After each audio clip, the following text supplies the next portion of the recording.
Here we are in the Wimbledon sun, joined by a rugby great, Brian O'Driscoll. Brian, watching the tennis today, what's the experience been like for you in the Royal Box? It's been fantastic. It's a real treat to have been invited up here and to see, to be rubbing shoulders with so many sporting greats is a real honour. And we've gotten to see some pretty impressive tennis from Roger so far. So yeah, hopefully Andy can be as good later on.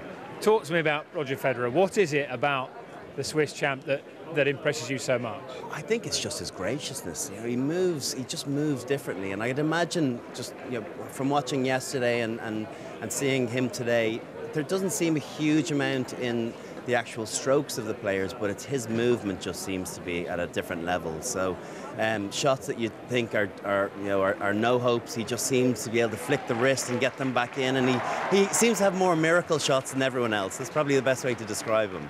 We've all seen you and heard you just flinging balls around for years on end.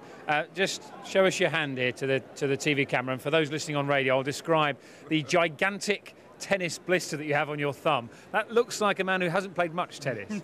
No. So I was getting a lesson from Tim Henman, and then going to have a knock-up with him this morning. So having not had a game of tennis for about 10 years, I decided to get myself a lesson on Thursday.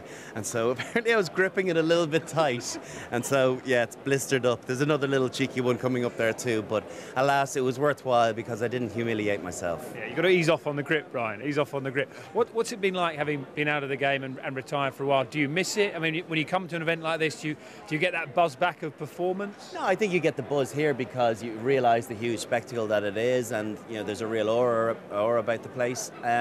What I miss most about rugby is not so much the rugby itself, but the winning. I think that's the drug that you miss, and that sense of feeling and that sense of achievement on playing a good game and really having to roll your sleeves up and dug in deep and gotten a good result. I think it's very hard to replicate that in the outside world, albeit I'm trying to find it, and I'll continue to search for that.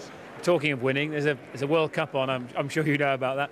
The England captain's in there as well, Chris Robshaw. Do you think the home nations have a decent chance? Yeah, I think England can win it. I don't know if they're necessarily going to win it. I think I think Manu Tuilagi, as much as people think that he hasn't played for a while and he's not a big loss, I think he's an astronomical loss because you need X factor to win World Cups, and he's got that in abundance. So I think he is above anyone else is a huge loss.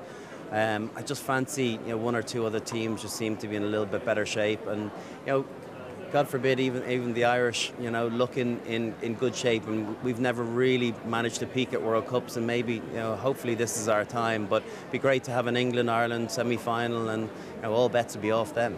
And one final one, are there Royal Box do's and Royal Box don'ts, and have you put your foot in it so far today? I am on a steep learning curve at the moment. I'm just trying to look around as to what people do and don't do. So I picked up a couple of things last year, and I'm still very much in its infancy. So yeah, the likes of Justin Rose are good guys to shadow and make sure that they don't put a foot wrong.